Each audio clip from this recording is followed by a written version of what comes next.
चलो कोई बात नहीं, करते हैं क्वेश्चन। मैंने आपको क्या बोला था कि फाइंड द मैग्नीट्यूड, पहली बात क्वेश्चन पढ़ो। Find the magnitude of the net dipole moment for the given system.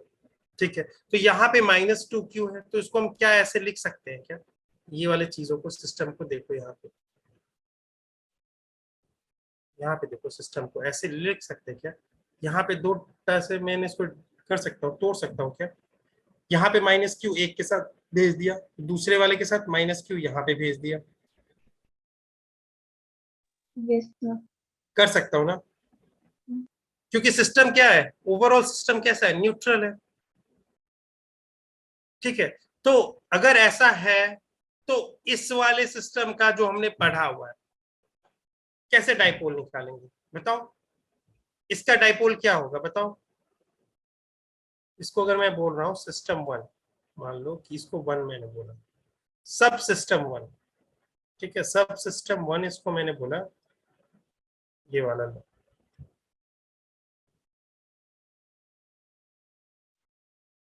इसको बोला सब सिस्टम वन। ठीक है, अब इसके कारण जो डाइपोल होगी उसके कारण क्या होगा, P1 क्या होगा बताओ? बताओ, मैंने क्या बोला था, Q कोई भी चार्ज एक के ऊपर, सेपरेशन कितना है इनके बीच,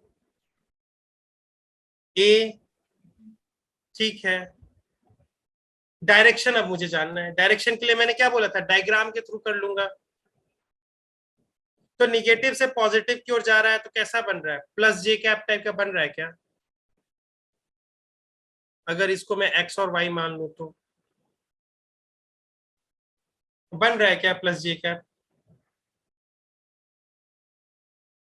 बताओ।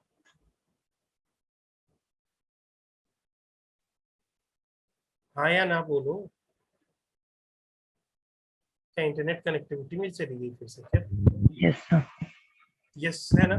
अब मैं दूसरा बोलता हूं, अब इस सिस्टम के कारण, मीनाक्षी बेटा अपने आप को अनम्यूट करो। Yes sir. अब इसका बताओ आप, ये अगर मैं सब सिस्टम इसको 2 बोल रहा हूं तो P(2) क्या होगा बताओ? ट्राई करो, मैं हेल्प करूंगा आपको यहाँ पे।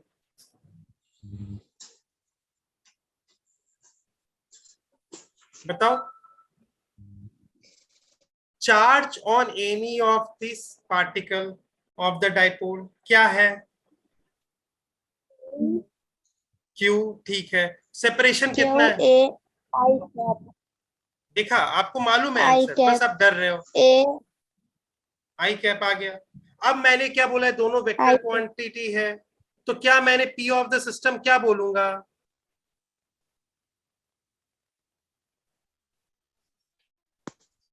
यही बोलूंगा ना? तो ये लिखता हूं तो चलो क्या लिखूंगा, QA1 का क्या है, J, दूसरे का क्या है, I। क्या इसको मैं ऐसे लिख सकता हूं, QA कॉमन ले लूं, I+J लिख सकता हूं क्या? ये क्या हो गया आपका P ऑफ द सिस्टम। क्या मुझे ये पूछ रहा है क्या? नहीं, मुझे ये पूछ रहा है, तो इसका मैग्नीट्यूड कैसे निकालेंगे, QA तो बाहर आ जाएगा। अब I+J जो वेक्टर है उसका मैग्नीट्यूड कैसे निकलता है?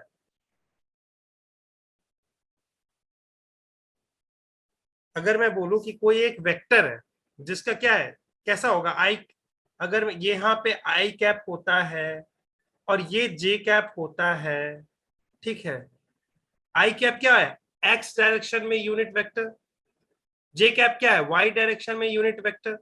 इन दोनों के यूनिट वेक्टर से ऐड करके एक नया वेक्टर बना रहा हूं, वो नहीं बोल रहा हूं वो यूनिट वेक्टर बनेगा, वो एक वेक्टर है। कैसा होगा देखो, इस वेक्टर को क्या मैं कह सकता हूं, I+J।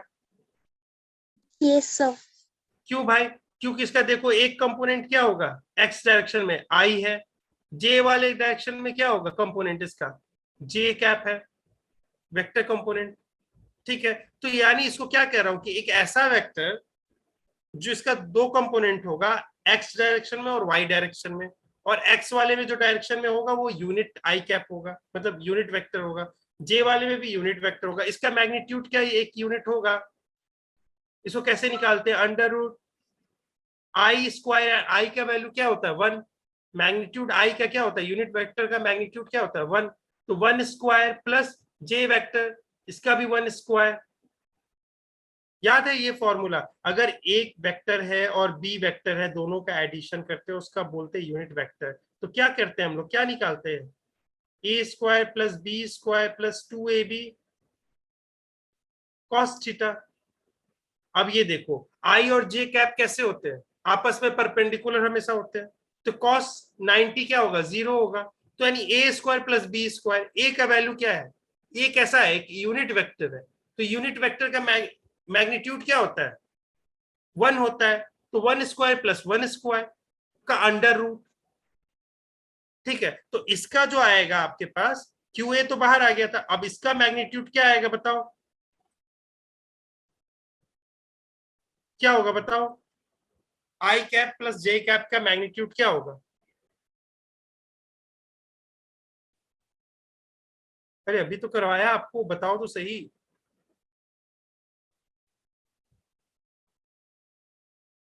क्या होगा बेटा बताओ। अरे अभी तो करवाया, आई कैप और जे कैप का मैग्नीट्यूड पूछ रहा हूं आपसे।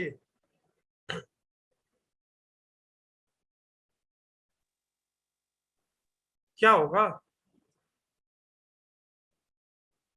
√1 कितना रूट, 1 नहीं नहीं बेटा देखो, रूट 1 स्क्वायर प्लस 1 स्क्वायर आ रहा है ना, √2 √2 होगा ना, तो यहाँ क्या आ जाएगा √2 क्यू ए,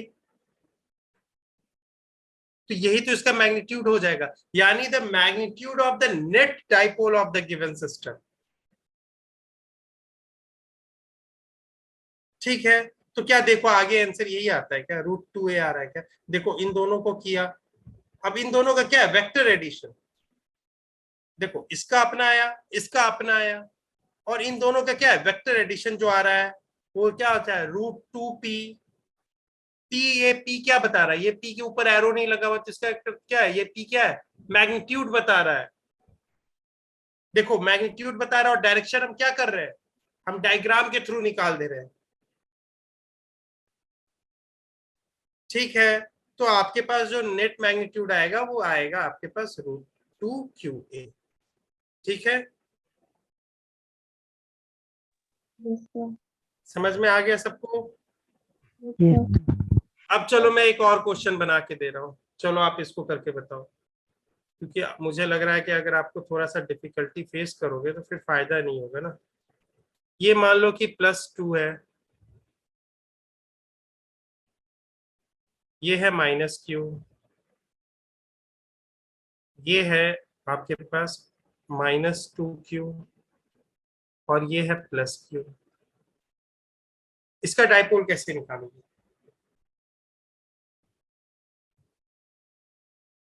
और ये कैसे रखे हुए हैं, एक स्क्वायर के ऊपर रखे हुए हैं, स्क्वायर के ऊपर है, साइड लेंथ सबका स्क्वायर का क्या है a, ये स्क्वायर मान लेना, दिख नहीं रहा होगा, रेक्टेंगल टाइप का दिख रहा होगा लेकिन स्क्वायर मान लेना, साइड लेंथ a है। बताओ कैसे करेंगे,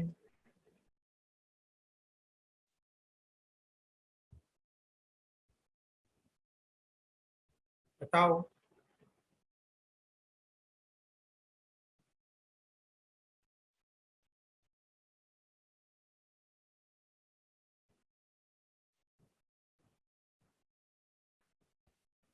देखो आप ही लोग में से मैं देखो, सिर्फ आप लोग को थोड़ा सा डल है। अनीश बेटा अपने आप को अनम्यूट करो। Yes, sir. अब आपको मैंने क्या बोला, टोटल सिस्टम के ऊपर चार्ज कितना है, सिस्टम के ऊपर चार्ज कितना है, टोटल सिस्टम के ऊपर चार्ज कितना है बताओ, टेंशन न्यूट्रल आएगा। कितना है,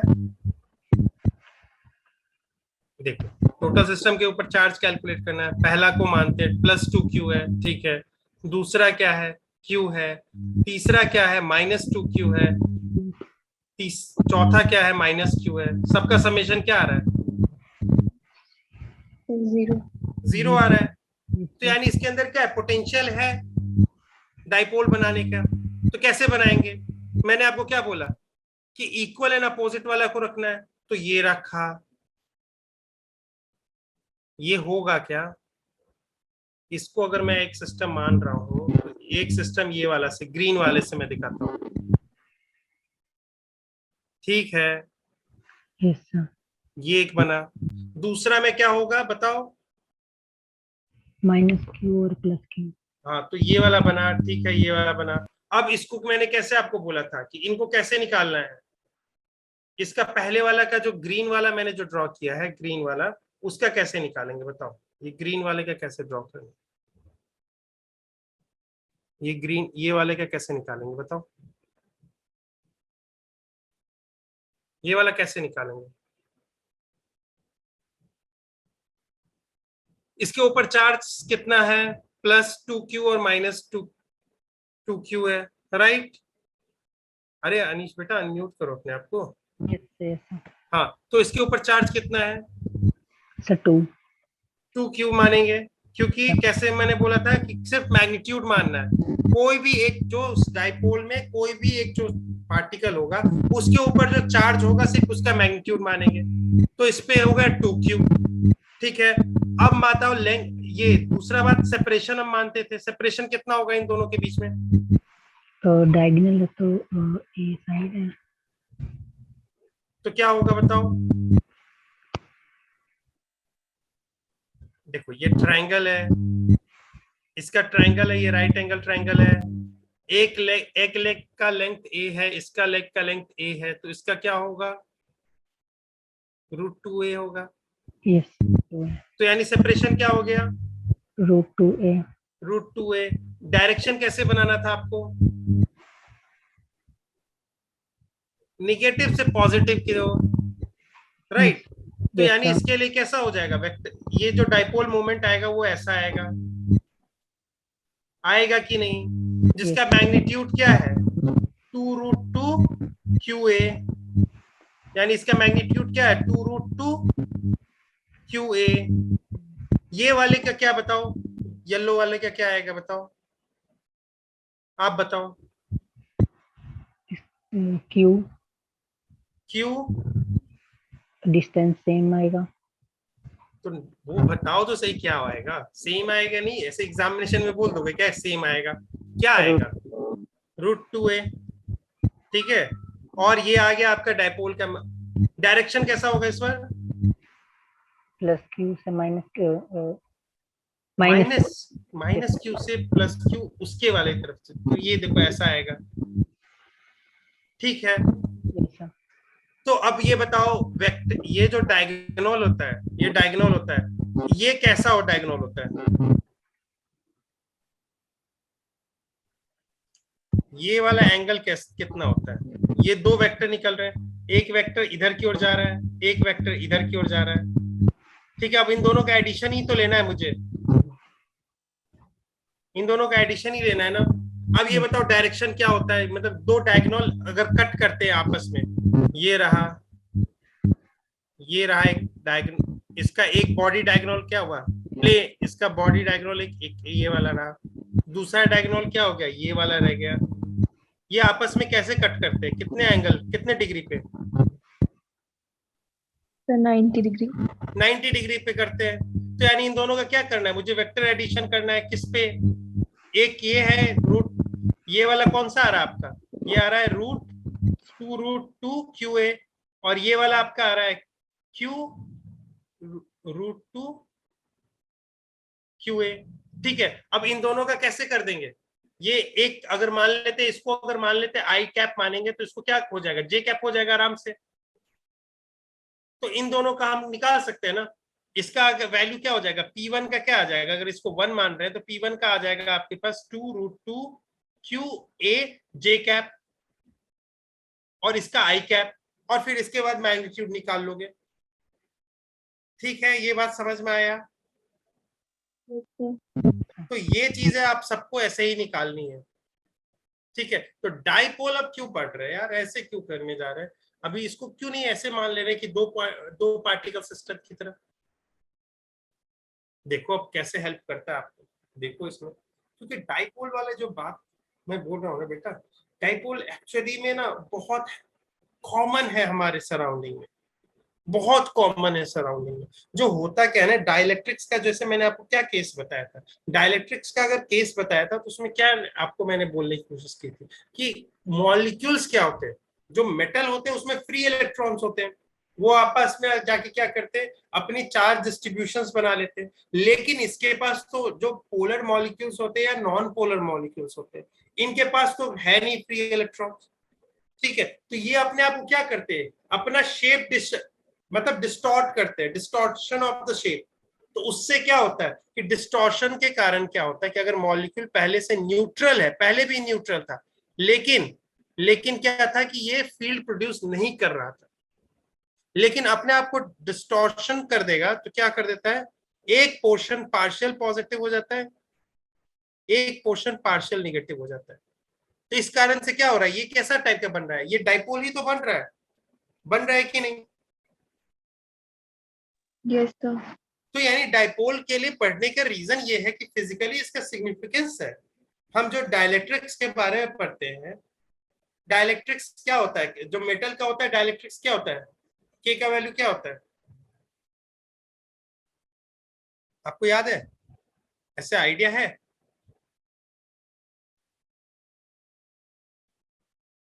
अच्छा आपने कैपेसिटर पढ़ा है ना, कैपेसिटर पर रखा है, याद है कुछ भी कैपेसिटर का। चलो ठीक है, मैं उसी समय डिस्कस करूंगा जब कैपेसिटर करूंगा, तो उस समय के बारे में बात करूंगा, किसी इंसुलेटर या किसी भी नॉन कंडक्टिंग चीज होगी उसके ऊपर कैसे के कैसे डिसाइड किया जाता है, तो वो चीजें मैं उस समय बताऊंगा। लेकिन अभी मैं आपको क्या बता रहा हूँ कि डाइपोल का बहुत बड़ा रोल है, क्योंकि जो हमारे पास जो सिस्टम्स, जो मतलब जो एटम्स या मॉलिक्यूल्स जिनके पास फ्री इलेक्ट्रॉन नहीं है, वो अपने फील्ड में क्या करते हैं या कहीं पे भी क्या करते हैं, जब एक्सटर्नल फील्ड में जाते हैं तो अपने आप को डिस्टॉर्ट कर लेते हैं और सर्टेन वे में करते हैं कि वो डाइपोल में एग्जिस्ट करने लगते हैं। तो अब मैं बोलूं कि उस सिस्टम के कारण, मैं देखो सिस्टम के कारण अगर मान लो कि सारे डाइपोल अलाइंड हो गए हैं, सारे डाइपोल अलाइन हो गए हैं, तो मैं क्या कह सकता हूं क्या कि सिस्टम का डाइपोल कैसा होगा, सबको ऐड करते जाऊंगा, राइट। और बड़ा सा डाइपोल है, अब उसके कारण जो फील्ड बनेगा वो चीजों को मैं पढ़ लूं तो मुझे हेल्प हो जाएगा, होगा कि नहीं। तो यस डाइपोल सर। पढ़ने के पीछे कारण यही है कि डाइपोल ये बोलता है कि एक पोर्शन जितना पॉजिटिव कंटेन करता है, दूसरा पोर्शन जो कि सेपरेटेड है एक दूसरे से कितने 2l डिस्टेंस के बीच में, वो क्या करता है वहां पे निगेटिव सेम अमाउंट में रखे हुए। बस इसी कंडीशंस को हम डाइपोल बोलते हैं, और इसमें डाइपोल मोमेंट पहले हम लोगों ने निकाला है। अब डाइपोल मोमेंट निकाल तो लिया है, इसके आगे इसका यूटिलाइज कैसे करेंगे ये देखो। अब हम जैसे जा रहे हैं कि ये आपको बोला था एक्सियल लाइन, एक्सियल लाइन कैसे बताया था, कैसा लाइन होता है,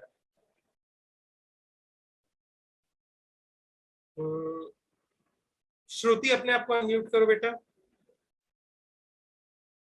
यस सर। कैसा है मैंने बोलता एक्सियल लाइन, कैसे मैंने बताया था कि कैसे ड्रॉ करते हैं। सर वो चार्जेस के अलोंग जाएगा।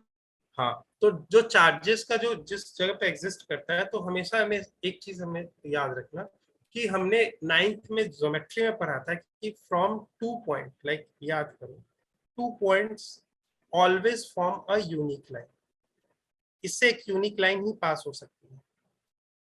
From 1 point there are so many lines that can pass through it, और वो सब एक यूनिक नहीं पॉइंट लाइन होते। क्यों, किसी ने बोला कि ये लाइन पास किया, ये देखो इस पॉइंट से किसी ने ये लाइन पास किया, किसी ने ये लाइन पास कर दिया, किसी ने ये लाइन पास कर दिया, लेकिन मैं बोल रहा हूँ 2 पॉइंट से एक पॉइंट ए है और पॉइंट बी है, इससे आप निकाल के दिखा दो 3-4 लाइन, नहीं निकाल पाऊंगा। स्ट्रेट लाइन के बारे में बात कर रहा हूँ, कर्व लाइन के बारे में नहीं। कर्व लाइन तो ऐसे भी कोई बना देगा, कोई कहेगा ऐसा नहीं, ये भी तो एक लाइन ही है, कर्व लाइन है, ये भी एक लाइन है, ये रहा। लेकिन स्ट्रेट लाइन के मैं बारे में बात करूं तो एक ही जाएगा, ठीक है। तो एक्सियल लाइन ऐसे ड्रॉ करते हैं, तो एक्सियल लाइन जब ड्रॉ करते हैं तो अब यहां पे अगर मैं कोई भी पॉइंट एस मानता हूं जो एक्सियल लाइन पे एग्जिस्ट करता है, उस पे अगर मुझे फील्ड निकालना है तो कैसे निकालूंगा? अगर मैं बोलूं ई एट एस निकालना है ड्यू टू द सिस्टम, तो मैंने आपको क्या पहले पढ़ाया था, कैसे निकालेंगे? इसको अगर मैं 1 मानता हूं और इसको अगर मैं 2 मान रहा हूं, तो देखो इसको 1 मान लिया, इसको 2 मान लिया, तो E at S, S point कैसा है? एक्सियल पॉइंट, कोई भी पॉइंट नहीं है, एक्सियल पॉइंट में बात कर रहा हूं जो कि इसके एक्सिस पे लाई कर रहा है। ड्यू टू सिस्टम कैसे निकालेंगे बताओ?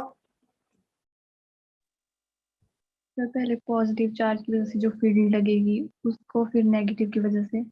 तो यानी आपको यह बात बोला था कि सुपरपोजिशन प्रिंसिपल, यानी E at S due to sub system 1। फिर मैंने बोला था कि E at same point S due to sub system 2।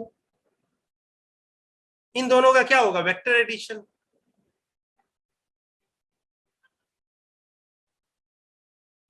Right. अब निकालो, फिर कैसे करोगे? निकालो इसके ऊपर। ये अगर डिस्टेंस, अब देखो, अब जो डिस्टेंस मेजर करेंगे, अभी तक आपको बोला था 2L माना था, तो अब यहां से ऑरिजिन मानते हैं। ठीक है, तो हमारा फ्रेम कैसा फ्रेम है? ऐसा फ्रेम है, देख रहे हो, ये वाला फ्रेम है। और हम हमेशा कहां से मेजर करेंगे? ऑरिजिन से मेजर करेंगे।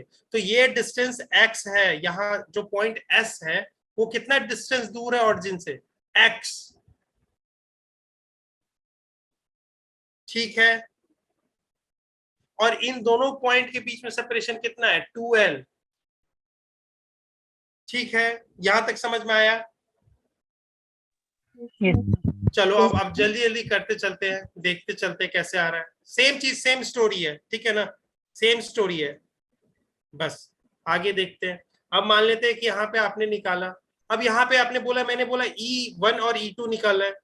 ठीक है, E at S due to 1 and due to 2 दोनों निकालना है। ठीक है, अब देखो दोनों का क्या होगा? वेक्टर एडिशन कर देंगे।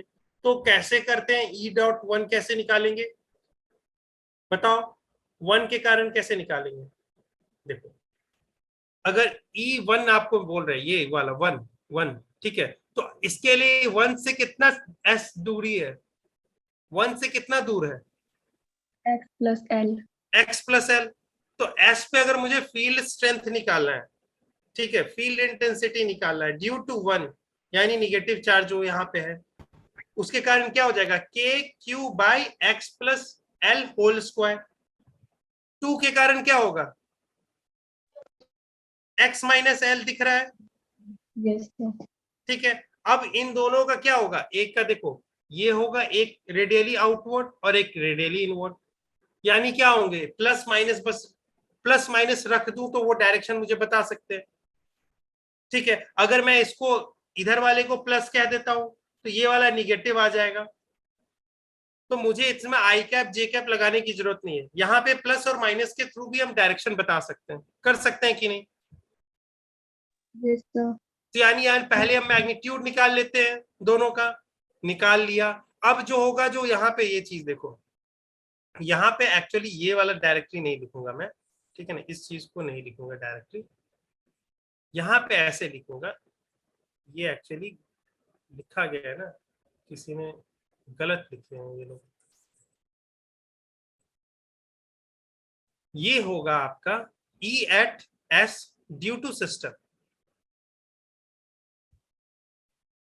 वो क्या होगा? E1 E at S due to 1 plus E at S due to 2। अगर इसका मैग्नीट्यूड लेना है तो इन दोनों का समेशन का मैग्नीट्यूड लूंगा, राइट? तो अगर देखो ES1, 1 के कारण क्या हो रहा है? 1 निगेटिव है तो इनवर्ड्स, तो इसको मैं क्या करूंगा? E1 जो निकाला है उसको मैग्नीट्यूड के साथ कैसे लिखूंगा? डायरेक्शन के साथ, मतलब वेक्टर फॉर्म में कैसे लिखूंगा? Minus time K Q X plus L whole square लिखूंगा। माइनस क्या बता रहा है? डायरेक्शन बता रहा है कि नहीं? yes sir. अब बताओ पॉजिटिव E2 S2 है ड्यू टू टू कैसा है पॉजिटिव चार्ज, तो रेडियली आउटवर्ड, तो इसको क्या मालूंगा पॉजिटिव, तो यहां पे प्लस तो अपना साइन एडिशन के कारण, लेकिन इसका डायरेक्शन क्या हो गया पॉजिटिव, मैग्नीट्यूड क्या लिखूंगा KQ x minus L whole square, और इनका मैग्नीट्यूड लूंगा।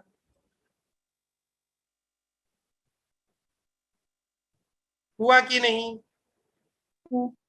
अब मैं इसी चीज को करता हूं, सिंप्लीफाई करता हूं, तो देखो यही चीज आ रही है ना, सिंप्लीफाई होने पे यही आ रही है ना, ठीक है। तो और इसको सिंप्लीफाई करते जाता हूं तो ये चीजें लास्ट में आती हैं।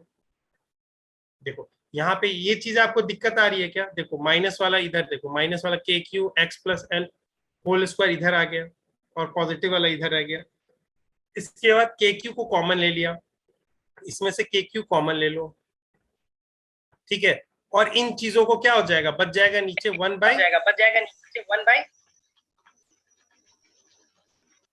अरे वाह ये आवाजें सुनाई दे रही है। किसी को ऐसा प्रॉब्लम आ रहा है क्या बेटा, तो बता दो, मैं उसको भी सॉल्व करवा देता हूँ। अगर ऐसा मतलब मेरा इको साउंड आ रहा है तो बता दो, क्योंकि क्लासेस बहुत इंपॉर्टेंट है, क्लासेस ऐसे मत छोड़ते रहना कि कुछ भी आ रहा है, कुछ प्रॉब्लम आ रहा है तो ऐसे ही कर देते हैं। तो ये देखो KQ अगर कॉमन ले लेते हैं तो अब ये ऐसे अंदर में बच जाता है। अब इसको क्या करते हैं क्रॉस मल्टी, मतलब इसको सिंप्लीफाई और करते हैं, तो इसको हो जाएगा x plus L whole square, जैसे 1/2 माइनस 1/3 लिखते हैं, तो इसको कैसे सिंप्लीफाई करते हैं, इसको ऐसे करते हैं 1/2 को इधर जो इसका है इससे अब नीचे मल्टीप्लाई कर दिए, माइनस ये 1/3 है तो इसको ऊपर नीचे 2 से मल्टीप्लाई कर दिए जो इसका डिनोमिनेटर है, ठीक है। अब क्या हो गया देखो 6 दोनों का नीचे कॉमन आ गया, नीचे में दोनों में 6 कॉमन है ना, और ऊपर में क्या हो गया 3 माइनस 2, तो क्या हो गया 1/6। यही काम वैसे ही करते हैं ना, इसको क्या कहते थे इधर मल्टीप्लाई कर दो 3 और इधर 2, और इसको कहते दोनों को साथ में मल्टीप्लाई कर दो। क्यों ऐसा कहते, तरीका आपको मालूम चल रहा है ना, सेम चीज यहाँ पे भी लगाना है।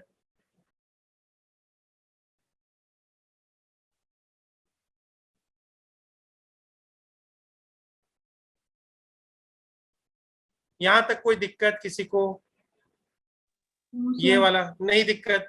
फिर इसको सिंप्लीफाई करोगे, इसको खोलोगे, होल स्क्वायर है तो देखो यहाँ पे आएगा ऊपर में x square plus L square plus 2XL, इस साइड में क्या आएगा माइनस लिख के, यहां खोलोगे X square plus L square minus 2XL, ये होल के बाहर माइनस लगा हुआ है, तो ये देखो एक्स स्क्वायर ये माइनस एक्स स्क्वायर, ये वाला कैंसिल, तो ऊपर से क्या बच रहा है 4XL, नीचे क्या बच रहा है ये, तो इस नीचे वाले को क्या कह सकते हैं XL, अगर होल स्क्वायर को कॉमन ले लेते हैं पूरे पे लगा देते हैं तो क्या हो जाएगा X square minus L square whole square. तो यही चीजें तो यहाँ आ रही है, देखो यही चीजें तो यहाँ आ रही है। अब इसको क्या कर रहे हैं मैनिपुलेट कर रहे हैं, क्या मैनिपुलेट कर रहे हैं, क्योंकि मैं Q2L को P बोलने लग गया हूं, ठीक है। तो अब इसको क्या कर दूंगा P के टर्म्स में यहां लिख दूंगा।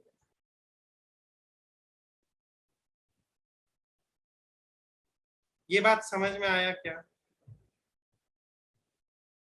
अच्छा तो ये फॉर्मूला आपको हमेशा याद रखना पड़ेगा कि एक्सियल पॉइंट पे अगर कोई डाइपोल का अगर मुझे फील्ड स्ट्रेंथ पूछ रहा है कि फील्ड स्ट्रेंथ किसी S पॉइंट पे मुझे पूछ रहा है, तो आपको याद रखना पड़ेगा 2kpx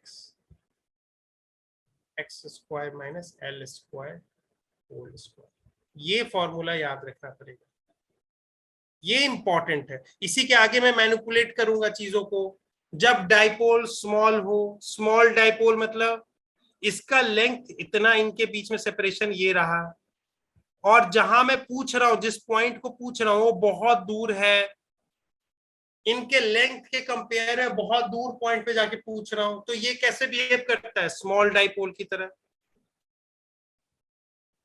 समझ में आ रहा है क्यों स्मॉल, क्योंकि वो जो सेपरेशन है 2L, ये जो x है ये x much much much greater than 2L होता है, उसको क्या कहेंगे, डाइपोल, स्मॉल डाइपोल। ठीक है, तो वो चीजें तभी हम अप्रोक्सीमेशन कैसे निकाल सकते हैं, इसी के हेल्प से निकाल देंगे। क्या आपको कहते आए हैं आपको करने के लिए कि जो बड़ा है एक्स है उसको कॉमन ले लेना नीचे वाले में से। क्या कर सकते हो, क्या 2k, देखो 2 मिनट लगेंगे, बोल रहे हो बड़े वाले को बाहर निकाल लेना। ठीक है, बड़े वाले को मैंने बाहर निकाल लिया, एक्स स्क्वायर मैंने बाहर निकाल लिया, एक्स स्क्वायर बाहर निकल गया तो पावर 4 में बदल गया क्योंकि होल स्क्वायर है। और अंदर में क्या बच जाएगा, 1/, L square by X square whole power whole square 1 to the power 2। ठीक है, अब इसमें मैंने बोला कि एल बाई एक्स कैसा होगा, कैसा क्वांटिटी होगा, इसकी वैल्यू क्या होगी, एल बाई एक्स किस तरफ अप्रोच करेगा। चलो ठीक है, अगर मैंने लेंथ दिया हुआ है 1 मीटर और एक्स में आपको पूछ रहा हूं 1000 मीटर, तो एल बाई एक्स का रेशियो क्या आएगा, 0। 0 की ओर अप्रोच करेगा। ठीक है, अप्रोच कर जाएगा 0 की ओर। देखो अगर मैं बोल क्या रहा हूं, आइडियल केस जितना अच्छा लूंगा, एल अगर 1 दिया हुआ है, अगर एक्स में 10,000 रखूं तो वो क्या बोल रहा हूं, ये इससे अच्छा केस होगा। क्यों भाई, क्योंकि ये और अच्छे से 0 की ओर अप्रोच कर रहा है। ये नंबर लाइन देखेंगे तो तब लगेगा कि 0 के पास धीरे धीरे पहुंच रहा है। तो ये क्या हो जाएगा, यहाँ पे वैल्यू क्या हो जाएगी, 0। तो ये 1, ये अंदर में बच जाएगा 1 का होल स्क्वायर। ठीक है, अब ये क्या बच रहा है, 2kp, ऊपर में एक x कैंसिल हो जाएगा बाय एक्स क्यूब। तो ये फॉर्मूला कैसे आप निकाल सकते हो, 2 मिनट में निकाल सकते हो कि नहीं एग्जामिनेशन हॉल में, लेकिन क्या ये याद होना चाहिए। Yes sir.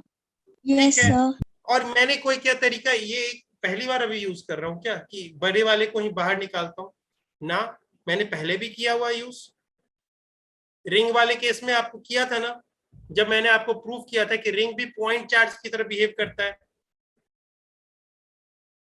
याद करो कि आपको मैंने बोला क्या था, रिंग वाले में क्या बोला था आपको, यहाँ पे याद है, रिंग का फॉर्मूला जो आता है याद करो, वो क्या होता है, K Q R upon R square की, आर स्क्वायर की पावर 3/2 ये आती है। किसी भी पॉइंट, कैसा पॉइंट, जो एक्सियल पॉइंट होगा ड्यू टू क्या, इसके कारण रिंग के कारण, कैसा रिंग, यूनिफॉर्मली डिस्ट्रीब्यूटेड चार्ज उसके ऊपर होगा, तो उसके कारण किसी भी एक्सियल पॉइंट पे जो फील्ड आएगी वो क्या होगी, ये होगी। मैंने बोला था क्या है इसमें कि भैया रेडियस, कैपिटल आर क्या है, रिंग का रेडियस, स्मॉल आर क्या है, डिस्टेंस कहां से, सेंटर से। उसका फ्रेम याद करो, मैंने आपको फ्रेम उसका ऐसा बोला था कि इसका फ्रेम कैसे बन रहा है, यहाँ पे जो इसका सेंटर है वो एक्चुअली ऑरिजिन की तरह बिहेव कर रहा है, ये ऐसा रहा, ये ऐसा रहा, ये ऐसा रहा। फिर यहाँ पे हम इसको क्या कहते थे, इसको सेपरेशन को आर कहते थे। कोई एक पॉइंट पी पे पूछ रहे थे, अब इससे पूछा कि अब मान लो कि रिंग स्मॉल है, यानी आर क्या है आपका, much much lesser than this one, तो इसको देखो 2 मिनट में कर दोगा कि नहीं, कि क्यों, किसको मैं बोलता हूं बाहर निकालने के लिए, जो बड़ा है, इसको में कौन सा बड़ा है, स्मॉल आर बड़ा है, निकाल दो बाहर, आर की पावर आर स्क्वायर 3/2, और अंदर में क्या रह जाएगा, आर स्क्वायर आपने कॉमन ले लिया है तो 1 plus capital R square by R square. क्या ये R square by capital small R square, ये वाला क्या वैल्यू हो जाएगा, 0 की ओर अप्रोच करेगा कि नहीं, तो ये 0 हो जाएगा ना। तो ये फिर फॉर्मूला क्या हो जाएगा, देखो के क्यू आर, और ये क्या हो जाएगा, 2 2 कैंसिल, आर क्यूब हो जाता है नीचे, और ये क्या हो जा रहा है, आ रहा है क्या, कैपिटल के क्यू बाई आर स्क्वायर। यही मैंने बोला था कि नहीं पॉइंट चार्ज की तरह बिहेव करता है रिंग। तो ये मैं नया चीज तो कुछ कर नहीं रहा हूँ। Yes sir. तो यानी आपके लिए उसके लिए क्या फॉर्मूला, ये याद रखना पड़ेगा। ये चीज तो आपको 2 मिनट करना पड़ेगा एग्जामिनेशन हॉल में, क्योंकि मुझे नहीं मालूम कि किस पे क्वेश्चन दे देगा, और मैं आपको कैसे कह दूं कि सारा कुछ रट के चले जाओ। क्या पॉसिबल है क्या कि सब कुछ रट लोगे। No sir. तो कुछ चीजों को रख लो कि कंक्लूजन्स के हेल्प से निकालेंगे। ज्यादा टाइम तो नहीं हो गया ना, नहीं अभी बाकी है। ठीक है, तो ये चीजें आपको हमेशा याद रखनी पड़ेगी। चलो जल्दी जल्दी देखते हैं आज के टाइम में यार, मैं अब क्लास थोड़ा लास्ट में लिया करूंगा, ठीक है ना, ताकि मुझे थोड़ा 8:30 के बाद 9 o'clock तक मिल जाएगा टाइम, क्योंकि फिजिक्स थोड़ा लेंथी है, इसमें मैथमेटिक्स भी है, आपको फिजिक्स भी है कि नहीं? तो इसमें थोड़ा टाइम कंज्यूमिंग होता है। मैं चाहूंगा ऐसे हवा में उड़ा के काम नहीं कर सकता हूँ ना, क्योंकि फिर फायदा ही नहीं होगा, है कि नहीं? समझ में ना आए तो यहाँ पे देखो x is much much much greater than l है। l क्या है? हमारे पास 2l होना चाहिए यहाँ पे। अगर यहाँ पे लिख दो 2l, जो हमारे बीच में सेपरेशन है, तो अगर मैं कहूँ this is much much much greater than 2l, तो ये भी कह सकता हूँ x is much much greater than l। क्यों भाई? यहाँ पे देखो, यहाँ आपने क्या बोला था, मैंने क्या बोला था, l का केस क्या दिया था? l दिया था 1 मीटर और x दिया था आपको 1000। अब इसको l के जगह 2l लिख देता हूं तो 2 मीटर। क्या 2 मीटर भी much much much less than है किससे? 1000 मीटर से। समझ रहे हो? बात बराबर ही रहेगा। तो इसका अर्थ क्या बोल रहा है कि अगर x देख रहे हैं, उस एक्सियल पॉइंट पे अगर हम किसी पॉइंट को ले रहे हैं जो कि उसके जो मिड पॉइंट है, जिस पे हम ओरिजिन माने हुए हैं, उससे बहुत दूर है compare to separation between them, तो उसमें क्या बिहेव करता है? देखो अभी वही चीज आ गया, यही चीज हमने निकाला था क्या अभी? अरे देखो पीछे, यही चीज निकाला था क्या हमने? यही चीज निकाला था क्या? ये वाला देखो, यही आफ्टर सिंप्लीफिकेशन यही निकाला था ना? तो यही आ रहा है ना आपके पास, 2kp/x³। अब देखो डायरेक्शन, यहां तक मैग्नीट्यूड के बारे में बात करो, डायरेक्शन। अब देखो यहाँ पे p को मैंने क्या बनाया था? Vector quantity. अब मुझे हेल्प मिल जाएगा, e जो एक वेक्टर क्वांटिटी है ना। अब आप हमेशा माइंड में रखना कि सीधे रख देना वेक्टर के साथ, आपको एक्चुअली में ई वेक्टर मिलेगा eight any point p which is lying on the axis due to dipole। ठीक है, अब इससे आपको हेल्प क्या मिलेगा? आपको इंडिविजुअल चार्जेस के कारण नहीं निकालना पड़ेगा। और डाइपोल बहुत ही फ्रीक्वेंटली ऑकरिंग सब्सटेंस है यहाँ के यूनिवर्स के, तो इसी के लिए बहुत इंपॉर्टेंट है कि इसको हम एक अलग सिस्टम समझ के इसको पढ़ाई करें। समझ में आ गया आपको? ये चीज सबको समझ में आ गई ना? Yes sir. अब दूसरा जो आएगा वो क्या आएगा? इक्वेटोरियल। आपको फ्रेम याद रखना है, कैसा डाइपोल में फ्रेम कैसे बनाते हैं? उसके मिड पॉइंट पर ओरिजिन रखते हैं, एक्सियल लाइन बनेगी, दूसरा इक्वेटोरियल लाइन बनेगी। ठीक है, इक्वेटोरियल लाइन कैसे बनती है? जो एक्सियल के परपेंडिकुलर होती है और कहां से पास करती है? ऑरिजिन से। मैं आपको बोलूं कि ये एक लाइन है और इस पे एक पॉइंट लिया, और मैं बोल रहा हूं कि इससे एक 30 डिग्री पे बनाना है आपको। ठीक है, 30 डिग्री पे बनाना है, तो बोलेगा कि मीनाक्षी बोलती कि मैं ये लो 30 डिग्री पे एक लाइन बनाना है ना, जो इससे पास करता हो, ये बना देते हैं। फिर क्या बोल रहे हैं कि फिर उसके बाद सोनाक्षी बोल रही है कि कह रही है कि नहीं नहीं नहीं भाई, मैं तुम्हारा बात क्यों मानूं, मैं तो तुम्हारी बात मानने के लिए तैयार ही नहीं हूँ, मैं अपने हिसाब से काम करती हूँ। वो बोलेगी कि चलो मैं इधर वाला बना देती हूँ। लेकिन मैं बोल दूं कि 90 डिग्री पे पास होना चाहिए, क्या वो एक यूनिक लाइन होगा? Yes sir. समझ रहे हो? तो यानी इस लाइन, एक्सियल लाइन से एक पॉइंट जिसको हम ओरिजिन बोल रहे हैं, उससे एक 90 डिग्री पे जो लाइन जाएगी वो एक यूनिक लाइन होगी। और उस यूनिक लाइन पे अगर हम फील्ड पूछे कैसा होगा, किसके कारण फील्ड? डाइपोल के कारण। तो अगर मैं इस पे लिखूंगा तो कैसे लिखूंगा? ई एट, अगर एस मान रहा हूं पॉइंट, तो E at S due to dipole. अब ये वाला और पिछले वाले में केस में क्या डिफरेंस हो गया? एस कैसा पॉइंट है? इक्वेटोरियल पॉइंट है। उस समय एस क्या था? एक्सियल पॉइंट था। ठीक है, ये समझ में आ गया? Yes sir. तो यहाँ पे भी कैसे करेंगे? Same story, right? इसको अगर 1 मान रहे हैं तो E at S due to 1 plus E at S due to 2 कर देंगे। 2 मिनट लगेगा, चलो यहां से देख लेते हैं।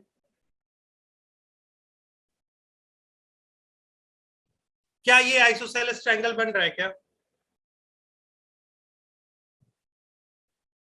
Yes sir. क्यों भाई आइसोसेलेस ट्रायंगल बन रहा है? क्योंकि अगर ये बेस इसका देखो, इसका क्या हुआ, ये लाइन क्या हुआ, बाइसेक्टर। कैसा है? Perpendicular bisector. तो परपेंडिकुलर बाइसेक्टर तभी पॉसिबल है जब ये आइसोसेलेस ट्रायंगल होगा।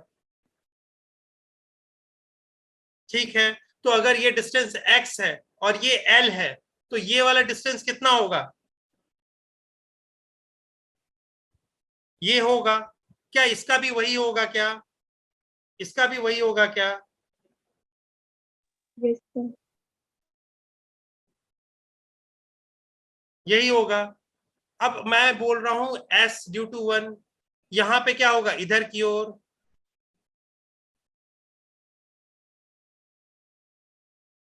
यहां पे क्या होगा, इधर की ओर।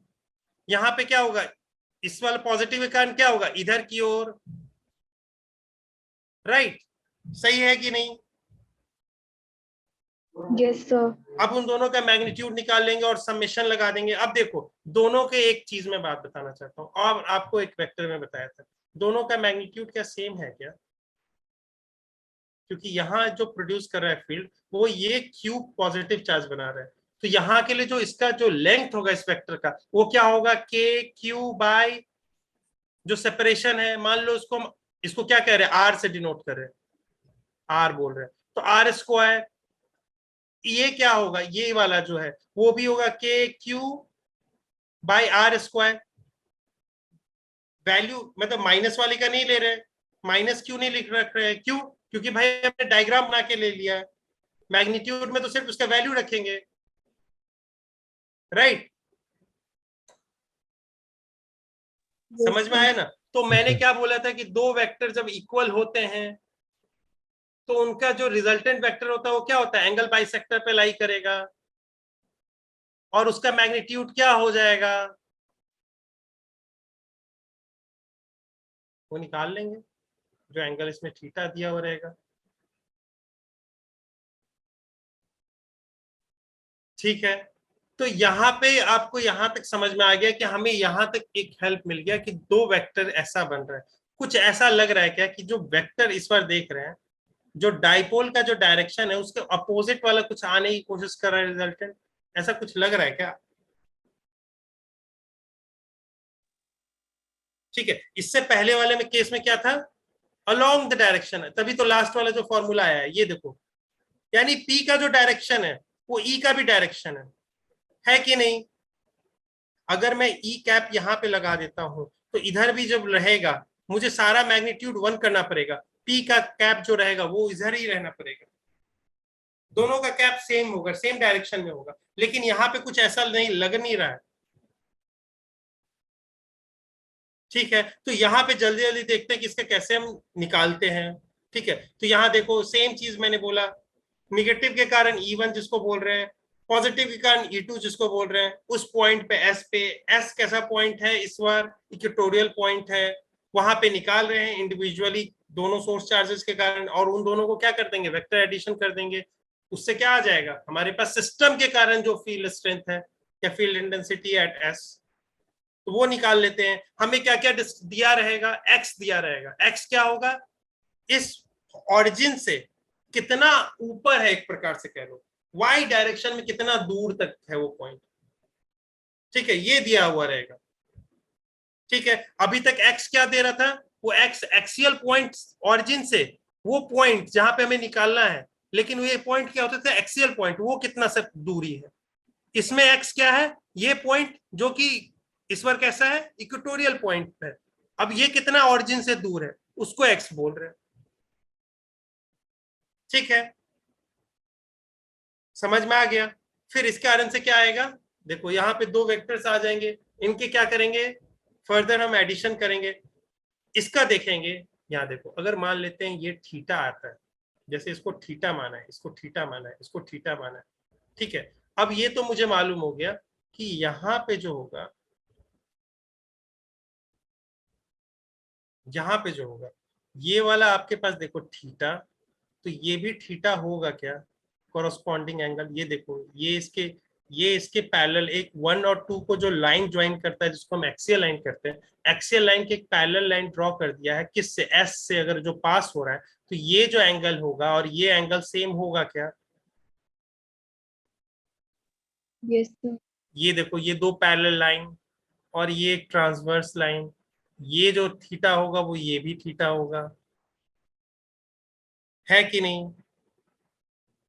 सेम चीज यहां पे भी मैं करूंगा, ये थीटा तो ये भी थीटा, और ये क्या हो गया, वर्टिकली अपोजिट।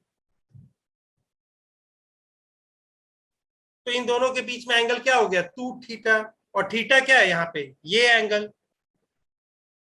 तो अब इन दोनों को मैं रिजॉल्व कर दूंगा, तो ये देखो इनके परपेंडिकुलर वाले कंपोनेंट आपस में कैंसिल आउट कर रहे हैं कि नहीं, क्योंकि ई तो ई दोनों का सेम है, जो कि हमने देखा था, क्या था, K Q by R square, R क्या था, X square plus L square का अंडर रूट का होल स्क्वायर था ना, अंडर रूट आएगा, ये तो डिस्टेंस हो गया, का होल स्क्वायर, यही था ना, दोनों के लिए सेम था। तो यानी इसका वर्टिकल कंपोनेंट क्या हो रहा है, कैंसिल आउट कर रहा है, कौन सा बच रहा है, जो कि इस लाइन जो पैरेलल लाइन ड्रॉ की है उसी के अलोंग, लेकिन कैसा, जो वेक्टर, ये जो डाइपोल जो हमने निकाला, डाइपोल का डायरेक्शन जो निगेटिव से पॉजिटिव की ओर जाता है उसके अपोजिट आ रहा है। ये चीज दिख रही है क्या सबको? Yes sir.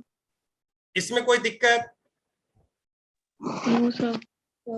सबसे मैं पूछ रहा हूं, सबसे, नो सर। किसी को भी दिक्कत आएगी बोलना है, ठीक है? अब ये देखो, इस चीज को क्या करते हैं हम, ये तुरंत डिकम्पोज कर देते हैं। E1 का देखो, E1 हमने बोला था, E2 क्या बोला था, दोनों सेम है, यही चीज हम लोगों ने लिखा था, राइट? इसी को E माना था। फिर उसके बाद हमने आर को तो ऐसे ही निकाला था, आर को बोल दिया था कि ऐसा है। पी जो हमने हम पहले ही डिफाइन करते हैं, डाइपोल का डाइपोल मोमेंट पहले ही से क्या होता है, क्यू, जो उनके बीच में हो गया Q charge, separation between them जो 2L हम मान रहे हैं, ठीक है? तो हमारे पास जो नेट आएगा वो नेट क्या होगा, 2E cos थीटा ही तो होगा, कैसा, minus in direction of P cap, यही तो आ रहा है, यही आ रहा है क्या? Yes sir. ये क्या होगा, वेक्टर होगा ना, सॉरी वेक्टर होगा किसी भी पॉइंट पे पी पे due to dipole. Sir time लगेगा अभी? बस 2 मिनट, इसको खत्म कर देता हूँ, खत्म। अच्छा टाइम हो गया ना, सॉरी सॉरी सॉरी। हाँ आप मैम थोड़ा आप ज्यादा टाइम ले लेना उस साइड में ना, थोड़ा सा, बस ये क्लोज कर दे रहा हूँ। कोई ना कोई। ओके। तो ये चीजें आपको समझ में आ गई। तो यहां से आपके पास जो प्रूव होके आएगा लास्ट में जो आता है, वो ये फॉर्मूला आपको याद रखना पड़ेगा, ठीक है? यहाँ पे जो आपके पास आएगा ये ऐसे आएगा, अगर डायरेक्शन के साथ होगा तो माइनस के P x square plus L square power 3/2, ये आएगा, ठीक है? ये दो फॉर्मूलाज एक्सियल और इक्वेटोरियल पे याद रखने पड़ेंगे, और आपको याद रख के रखना पड़ेगा। मैं नेक्स्ट क्लास में किसी से भी पूछूंगा, चैट बॉक्स में आंसर ये चाहिए, सारे को याद होना चाहिए, इस पे एक एक दो को दो क्वेश्चन सब प्रैक्टिस करो, ठीक है? अब हमारे पास बस लास्ट में क्या बच गया, any point at any point in the plane of dipole. तो ये जो डाइपोल आएगा इसके कारण किसी भी पॉइंट पे हमें निकालना पड़ेगा, वो केस हम देखेंगे। लेकिन उसमें हम उसमें जो नीट के बेसिस पे अगर मैं बात करूं तो इसमें हम स्मॉल डाइपोल लेंगे, ठीक है? वहां पे हम सारे केसेस और कॉम्प्लिकेटेड हो जाते हैं, निकालने के लिए इसको भी निकाल सकते कि नहीं, ये निकालना है, इसके कारण ये फील्ड जो प्रोड्यूस होगा, इसके कारण ये फील्ड प्रोड्यूस होगा, उसका सुपरपोजिशन लगा के दिखाते हैं, हो जाएगा। लेकिन जो क्वेश्चंस जो आते हैं वो उस बेसिस पे आएंगे स्मॉल डाइपोल के लिए, ठीक है? तो इस केस में स्मॉल डाइपोल पे मत सोच लेना, ये एक्सियल पॉइंट, ये आपके पास ये पॉइंट इक्वेटोरियल पॉइंट, इस केस में ऐसा नहीं होगा। इसमें आपके पास स्मॉल केसेस में भी आ सकते हैं या नॉन स्मॉल जैसे जेनरिक केसेस जो डाइपोल बनते हैं उस पे भी आ सकते हैं। लेकिन जो किसी भी पॉइंट जो इस प्लेन में डाइपोल के प्लेन में एग्जिस्ट करता है, उसमें हमेशा जनरली क्वेश्चन जो पूछा जाता है वो स्मॉल डाइपोल के लिए पूछा जाता है। समझ में आ गया सबको? Yes, sir. तो आपको मैं होमवर्क यही दे रहा हूं, इसका दोनों का फॉर्मूला याद होना चाहिए। क्यों? क्योंकि जब आपको मैं आगे पढ़ाऊंगा मैग्नेटिक डाइपोल, तो वहां पे मैं बोलूंगा पी को रिप्लेस करो उससे, ई को रिप्लेस करो, क्यू को रिप्लेस करो इससे, के को रिप्लेस करो इससे, और फिर आपको देखना तुरंत फॉर्मूला वहां पे बन जाएगा। लेकिन इसके लिए आपको ये याद होना चाहिए, और नहीं याद रखोगे तो फिर मैं नेक्स्ट क्लास में याद रखना, मैं सबसे पूछूंगा ये चीज। ठीक है? डाउट होता है तो व्हाट्सएप पे कहीं पे भी क्वेश्चंस डाल के पूछ लेना, लेकिन पूछना है आपको और ये याद रखना है आपको। ठीक है?